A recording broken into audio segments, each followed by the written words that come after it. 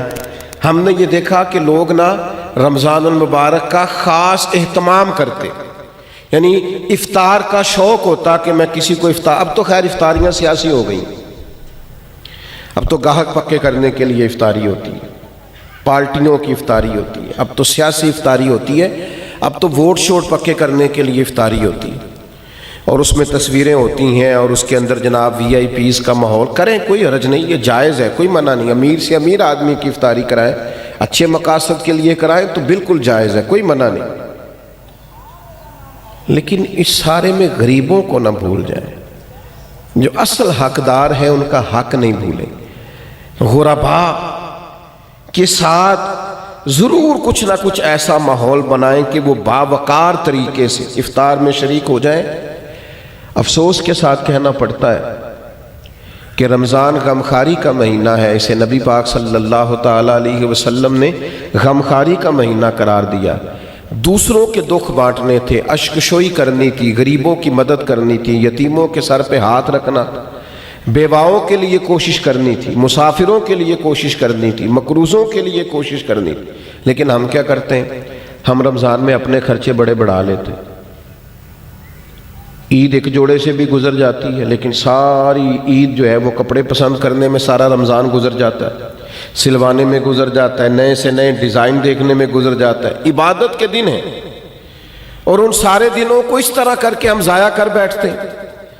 تو میرے عزیز، دوسروں کے کام آنا تھا، بجائے اس کے کہ اپنے خرچے اتنے بڑھا لیے جاتے کہ لوگ آزمائش میں آ جاتے ہیں. رمضان سے پہلے سوچنے لگ جاتے ہیں کہ رمضان بھی آ گیا اور اتنے زیادہ اخراجات اضافی ہوں گے. تو تھوڑا تھوڑا ان اخراجات سے چیزوں کو بچا کر کے، یعنی حضور علیہ السلام نے سخاوت کا طریقہ یہ بتایا تھا کہ 2 کا کھانا 3 کو پورا آ جائے، اور 3 کا کھانا 4 لوگ کھا لیں، اور 4 کا 5 لوگ کھا لیں. تو اپنے اسی دسترخوان میں سے آپ کچھ نکال کے اس شہر و مواسات کے اندر، اس غمخواری کے مہینے کے اندر آپ دوسروں کی اشکشوئی کریں. ماہ رمضان مبارک غریب پروری میں گزاریں. غور فرمائیں کہ کہاں کہاں لوگ ضرورت مند ہیں. ہم نے بچپن میں مساجد میں بڑی بڑی افطاریاں دیکھی، اور واقعتاً مسافر لوگ آ جاتے تھے تو وہاں علاقے کے لوگ ہی، آج فلاں نے دیگ پکا رکھی ہے، فلاں نے چاول بنا رکھے ہیں، تو مسجدوں میں بھیج دیے جاتے تھے اور مسجد میں افطار ہوتا تھا. اور اگر مسافر نہیں بھی ہوتے تھے تو اس محلے، اس گاؤں کے، اس علاقے کے جو غربا ہوتے تھے وہ مسجد میں جمع ہو جاتے تھے اور افطار کر لیتے. لیکن اب آہستہ آہستہ چیزیں سکڑ گئیں، چیزیں سمٹ گئیں. ہمارے اپنے معاملات اتنے انفرادی سے ہو گئے ہیں. ہر آدمی کی ایک مخصوص سی پسند ہے، مخصوص سی چیزیں وہ کھاتا ہے، اس میں وہ اپنے آپ کو جینا اور اپنے آپ کو رکھنا بہتر جانتا ہے. وہ اٹھ کر اپنی ذات سے اوپر سوچنا گوارا ہی نہیں کرتا. میرے عزیز، یہ غمخواری کا مہینہ ہے. کیا حسین لفظ ہے حدیث میں. صحابہ فرماتے جب رمضان آتا تو حضور قیدیوں کو آزاد کرتے، ہر سائل کو عطا کرتے، نبی پاک بانٹتے، دیتے، ہر ایک کو نوازتے. ہمارے ہاں لائنیں لگتی ہیں زکوٰۃ لینے والوں کی، اور جناب جو دینے والے ہیں وہ بگڑ جاتے ہیں، کہتے ہیں آپ 9 بجے ہی آ گئے، سونے بھی نہیں دیتے. اور پھر یہ کہ آپ وہ تو نہیں جو پہلے بھی آئے تھے. اور دوسرا یہ کہ آپ اگر ترتیب سے کھڑے نہیں ہوں گے تو میں بھگا دوں گا سب کو، کچھ بھی نہیں ملے گا. سچ بتانا، جب اللہ نے ہمیں دیا تھا تو لائنوں میں لگا کے دیا تھا. سچ بتانا، جب اس نے ہمیں دیا تھا تو یہ رویہ تھا. کسی درویش سے کسی نے کہا تھا میرا دل تو کرتا تھا اللہ کے رستے میں خیرات کروں پر کوئی مستحق نہیں ملتا. تو شیخ مسکرا پڑے تو کہا حضرت آپ کے مسکرانا بڑا معنی خیز ہے، آپ کیوں مسکرائے؟ تو فرمانے لگے پہلے تو بتا، جو جو اللہ نے تجھے دیا تیرا حق بنتا تھا؟ تو جب رب نے تجھے دے دیا ہے حالانکہ تو حقدار نہیں تھا تو پھر ٹٹولتا پھرتا ہے، تھرمامیٹر لیے پھرتا ہے. جس کی سمجھ آ گئی ہے تجھے غریب ہے تو دے اللہ کی رضا کے لیے.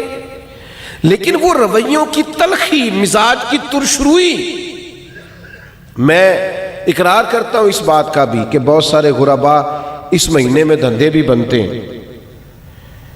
آٹا خیرات میں لے کے دکانوں پہ بیچا بھی جاتا ہے. یہ ساری چیزیں دیکھنے کو، سننے کو، پڑھنے کو ملتی ہیں. لیکن میرے عزیز، آپ یہ ساری چیزیں دیکھ کے کیا خیرات کرنی چھوڑ جائیں گے؟ ان رویوں کی بنیاد پر کیا آپ یہ کام کرنا چھوڑ جائیں گے؟ اللہ کی رضا کے لیے دینا ہے تو خوب دینا ہے. اس ماہ مبارک کو نبی پاک علیہ السلام نے غمخواری کا مہینہ قرار دیا ہے. خوب اللہ کے، یہ ہمارا اسی جگہ دسترخوان لگتا ہے سحری اور افطاری کا. کچھ لوگ آ جاتے ہیں سڑک پہ جانے والے، غریب رکشہ ڈرائیور آ جاتے، یہ یہاں کچھ لوگ مزدوری کرنے آئے ہوئے ہیں وہ آ جاتے. تو ظاہر ہے ادارہ زیر تعمیر تھا، ہم اتنے اخراجات افورڈ نہیں کرتے تھے. لیکن وہ چند لوگوں کے لیے دسترخوان لگتا طلباء کے لیے، تو وہ لوگ خود آ کے بیٹھنے لگے، پھر وہ 50، پھر 60، پھر وہ ایک دن ایسا آیا کہ 1100 لوگ ہو گئے۔ تو یہ دوست مجھے کہنے لگے کہ ہم کیسے کر کے ان کو چلائیں؟ تو میں نے کہا سچ بتاؤ، ان پوری صفوں میں تم نے کوئی امیر بھی بیٹھا دیکھا ہے؟ کوئی مالدار، کوئی گاڑی والا، کوئی پراڈو والا تم نے دیکھا ہے بیٹھا؟ کہنے لگے نہیں۔ تو میں نے کہا پھر یہ اللہ نے مہمان بھیجے ہیں تو اللہ ان کا رزق بھی بھیجے گا، پھر تم اللہ کی رضا کے لیے ان کے لیے کچھ نہ کچھ پکا ڈالو۔ یہ جو چپکے سے آ کے چھپ کے، اور بعض میں نے ایسے لوگ بھی دیکھے جو اوپر کپڑا رکھتے ہیں اور آ کر کے بیٹھتے ہیں، سفید پوشی کا بھرم رکھنا بڑا ضروری ہوتا ہے، اور دروازے پہ آئے کو خالی نہ بھیجنا یہ بڑا ضروری ہوتا ہے، اور جب کوئی امید لگا کے آ جائے اور اس کی امید کو توڑ دینا یہ بڑا تکلیف دہ ماحول ہوتا ہے۔ لیکن ہم نے تو کواڑ اندر سے بند کر لیے، ہم نے تو ہر چیز میں اقربا پروری بنا لی، ہم نے تو ہر بانٹنے کو، ہر دینے کو سیاسی رنگ دے لیا۔ خدا را یہ غمخاری کا مہینہ ہے، پلٹ کے دیکھنا یتیموں، مسکینوں، غریبوں کو جو چپ ہیں، جو بولتے نہیں، جو عید سے قبل میاں بیوی مشورہ کرتے ہیں کہ ہمارے کپڑے نئے ہیں بس بچوں کو لے کے دے دیے جائیں، ہماری خیر ہے، میرا جوڑا ٹھیک ہے، میں گزارا کر لوں گا، یہ فلانی شادی پہ لیا تھا، تو بچوں کا سوچ۔ گندم امیر شہر کی ہوتی رہی خراب، اور بچی کسی غریب کی فاقے سے مر گئی۔ او بھائی یہ فرق مٹانا پڑے گا، یہ جو بہت زیادہ تفریق ہے، یہ ماہ نور و سرور آیا ہے، اس میں ارادہ کریں۔ اور میری اپیل ہے ان لوگوں سے جو راشن بانٹتے ہیں، جو کسی کے گھر میں کچھ پہنچاتے ہیں، وہ رمضان کا انتظار نہ کریں، رمضان سے 2 دن پہلے پہنچا دیں۔ اور میں ذمہ داری کے ساتھ آپ سے وعدہ کرتا ہوں کہ آپ رمضان کی نیت کر کے رمضان سے پہلے دیں، اللہ رمضان جتنا اجر عطا فرمائے گا، لیکن پہلے سے یہ کام کریں، اشک شوئی کریں۔ 2 باتیں آپ کی خدمت میں عرض کرنی ہے۔ ایک تو رمضان المبارک کا قرآن مجید سے بہت زیادہ تعلق ہے، بہت زیادہ، اس لیے کہ قرآن مجید کہتا ہے شہر رمضان الذی انزل فیہ القرآن، رمضان کا وہ مہینہ جس میں ہم نے قرآن مجید نازل فرمایا ہے۔ حضرت امام اعظم ابو حنیفہ رحمۃ اللہ علیہ کا طریقہ یہ تھا کہ آپ ایک سپارہ قرآن مجید کا گھر میں پڑھتے تھے، ایک مسجد میں پڑھتے تھے، ایک رات کو تراویح میں پڑھتے تھے، ایک گھر میں اور ایک مسجد میں اور ایک رات تراویح میں۔ تو کتنے قرآن مجید ختم ہو گئے رمضان میں؟ 3۔ نبی کریم صلی اللہ تعالیٰ علیہ وسلم کا مبارک طریقہ یہ تھا کہ حضرت جبریل امین علیہ السلام ہر سال رمضان میں حضور کے ساتھ قرآن مجید کا دور فرماتے، جیسے ہمارے حفاظ نہیں دور کرتے، ایک حافظ پارہ سناتا ہے پھر دوسرا اس کو سناتا ہے، پہلے ایک سنتا ہے پھر دوسرا اس کو سناتا ہے، تو نبی کریم علیہ السلام حضرت جبریل امین کو سناتے، حضرت جبریل حضور کو سناتے۔ اور جس سال حضور کا وصال ہوا اس سال 2 مرتبہ نبی کریم نے دور فرمایا قرآن مجید کا۔ میں نے ایک دفعہ سفر پہ تھا، کہیں میں گیا ہوا تھا کسی پروگرام کے لیے رمضان میں، تو ایک صاحب کے ساتھ میں کھڑا ہو گیا نماز پڑھنے کے لیے تراویح، تو بڑا ہی رونے لگے وہ تراویح میں، بہت روتے جا رہے ہیں، تو ہچکیاں ان کو تو میری سمجھ میں نہیں آ رہا تھا، اس لیے کہ جو آیات، جو پارہ اس دن چل رہا تھا وہ آیتیں بھی ساری رحمت والی تھی، کرم والی تھی۔ ایک ہوتا ہے کچھ ایسی آیات ہیں جن کو سن کے رونا آ گیا، لیکن میں نے کہا بھی ہو سکتا ہے رحمت پر بھی لوگ رو پڑتے ہیں، تو وہ کچھ زیادہ ہی معاملہ ایسا ہو گیا کہ ہچکیاں بندنے لگیں، اور ساتھ والے لوگ تھوڑے سے محسوس کرنے لگے قربان جائیں۔ وہ سلام پھیرا تو میں نے ان سے کہا خیر ہے؟ تو دیسی آدمی، دیہاتی بندہ مجھے کہنے لگا حضرت جی یہ جو تراویح پڑھانا نا یہ میرا بیٹا ہے۔ تو میں کہا میرا بیٹا حافظ ہو گیا اور مصلی سنا رہا ہے اور قرآن مجید پڑھ رہا ہے؟ تو آج پہلی دفعہ یہ قرآن مجید سنا رہا ہے تو مجھے ایسے لگتا ہے جیسے میری شان بڑی ہو گئی، میں بڑا بلند ہو گیا ہوں۔ مرتبہ میں نے اسے کہا کہ تو تھوڑا اور بھی رو لے تو تیرا بنتا ہے، اس لیے کہ جس جگہ پہ تو کھڑا ہو کے سوچ رہا ہے نا یہ وہ بہت بڑی بات ہے۔ قرآن مجید سے وابستگی ہماری یا ہماری اولادوں کی یہ بڑی ضروری۔ رمضان شریف میں میرا خیال ہے 2 پارے تو روز ہونے چاہیے۔ میری خواہش یہ ہے کہ دن میں آپ ترجمہ پڑھیں پارے کا، تھوڑا غور سے پڑھیں، اس کی تفسیر دیکھیں، اور رات کو پھر وہ تراویح میں سنیں۔ آپ کو عجیب سا لطف آئے گا، آپ محو ہوتے رہیں گے اور سارا دن وہ چیزیں آپ کے حاشیہ خیال پر چمکتی دمکتی رہیں گی، آپ کو سرور آئے گا۔ یہ کمال کام ہے۔ اور دوسری گزارش میری یہ ہے کہ سحری کے وقت اٹھنا تو ہے ہی، بہت ساری چیزیں بھی سحری کے وقت، دودھ دہی بھی بعض جگہوں پہ لانا پڑتا ہے جا کے، تو 10-15 منٹ پہلے اٹھیں، تہجد کی نماز بھی پڑھیں۔ یہ روٹین بنائیں پہلی رمضان سے، آپ ذرا جلدی اٹھیں، 4 رکعت نماز، 2 رکعت نماز، 6-8 جتنی توفیق ہو تہجد کی نماز پڑھیں، اس کے بعد اپنی سحری کر لیں۔ لیکن کوشش کریں کہ نوافل کی کثرت ہو، تراویح کا خاص اہتمام ہو، قرآن مجید کے ساتھ خاص دلچسپی ہو رمضان شریف میں۔ اور پھر اللہ کے پیارے حبیب صلی اللہ تعالیٰ علیہ وسلم نے ارشاد فرمایا، رمضان آ گیا ہے، حضور فرمانے لگے یہ برکت والا مہینہ ہے، اللہ نے اس کے روزے فرض کیے ہیں۔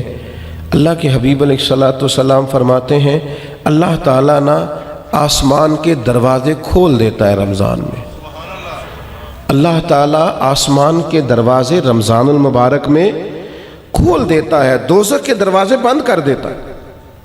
اب یہاں شارحین حدیث لکھنے لگے کہ یہ جو حضور نے فرمایا کہ آسمان کے دروازے کھول جاتے ہیں، اس سے کیا مراد؟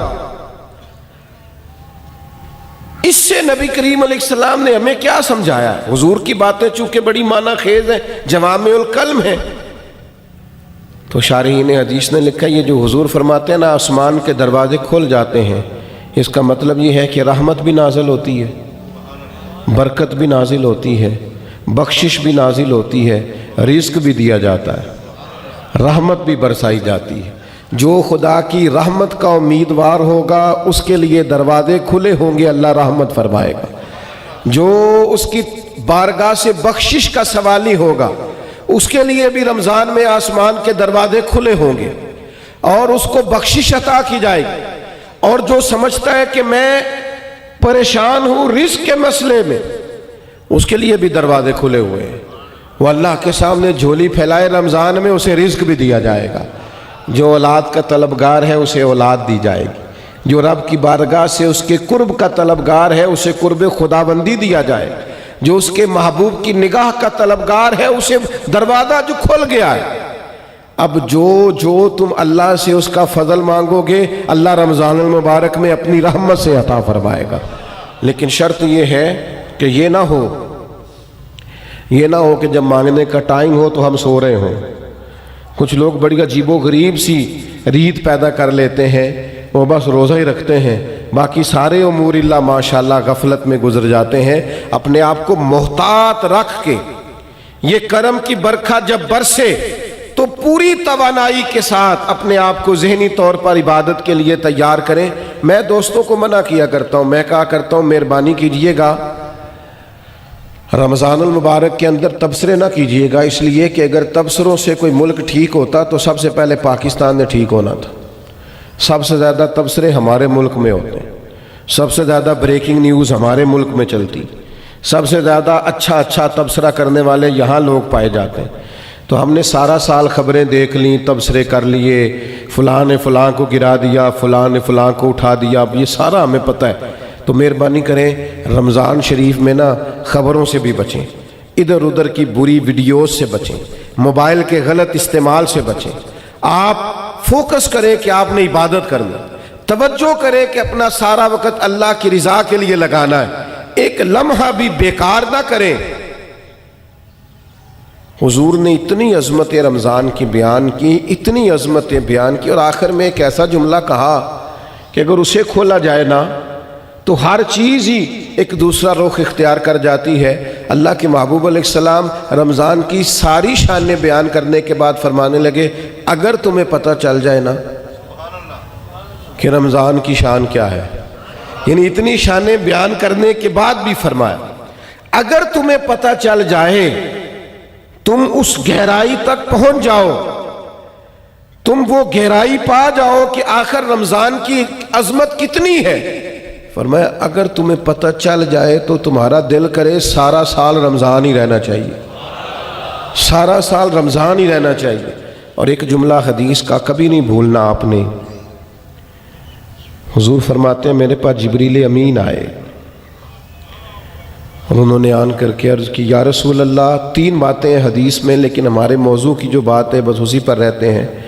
حضرت جبریل عرض کرنے لگے یا رسول اللہ، برباد ہو جائے وہ شخص جس نے رمضان کا مہینہ پایا اور پھر اپنی بخشش نہ کرا سکا، محروم رہ گیا وہ آدمی جسے رمضان ملا، اس کی زندگی میں آیا اور وہ رمضان میں تندرست تھا، صحت یاب تھا، پھر رمضان کی برکات نہ سمیٹ سکا، وہ محروم رہ گیا اور وہ برباد ہو جائے، اس کی ناک خاک آلود ہو جائے۔ حضور فرماتے حضرت جبریل نے جب یہ کہا تو میں نے کہا آمین، یعنی اللہ کرے ایسا ہو جائے، واقعی اس کی ناک خاک آلود ہو جائے کہ رمضان بھی ملا تھا، اس کی زندگی میں آیا تھا، اللہ تعالیٰ نے عافیت دی تھی، اعصاب اور قوا مضبوط تھے، لیکن پھر بھی اپنی بخشش کا سامان نہیں کر سکا، اس کی ناک خاک آلود ہو جائے۔ کیا سارا 11 مہینے کاروباری کرتے ہیں، نئی کاروباری پالیسیاں نہ بنائے رمضان میں کہ میں کیا کون سا بزنس کروں۔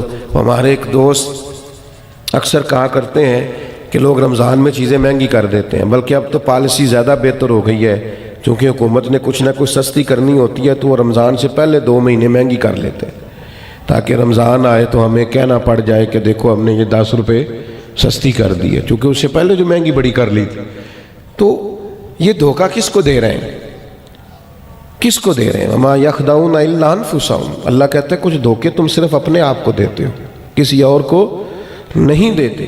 رمضان کی سعادت افروز گھڑیاں ہیں، رمضان المبارک کی بخت سنوارنے والی گھڑیاں ہیں، رمضان کی نصیب چمکانے والی گھڑیاں ہیں، رب کو راضی کرنے والی گھڑیاں ہیں۔ رمضان کی وہ گھڑیاں ہیں جس میں جو آدمی سمجھتا ہے میں بڑا پیچھے رہ گیا ہوں وہ بھی آگے بڑھے، اللہ کی رحمت پالے اور وہ بھی دوڑ کر کے زندگی کے سفر میں آگے نکل جائے، اللہ کی رحمت اسے ملے گی۔ لیکن خبردار، ایک لمحہ بھی ضائع نہ کرنا، بیکار نہ کرنا، فضول ابحاث، فضول بحثیں، فضول کا موبائل، فضول کی گفتگو، فضول کا لیت و لالا، اپنے آپ کو بچائیں اور ذہنی طور پر اپنے آپ کو تیار کریں کہ انشاءاللہ روزے بھی پورے رکھنے ہیں، تراویح بھی وقت پہ پڑھنی ہے، تہجد کی نماز بھی رات کو پڑھنی ہے اللہ کے فضل سے، غریب کی مدد بھی کرنی ہے، جس حد تک ہو سکا میں نے دوسروں کے لیے خیر بھی جمع کرنی ہے، جد و جہد کا مزاج بھی پیدا کرنا ہے۔ یہ ضرور اپنی طبیعت کے اندر چیزوں کو پیدا کریں۔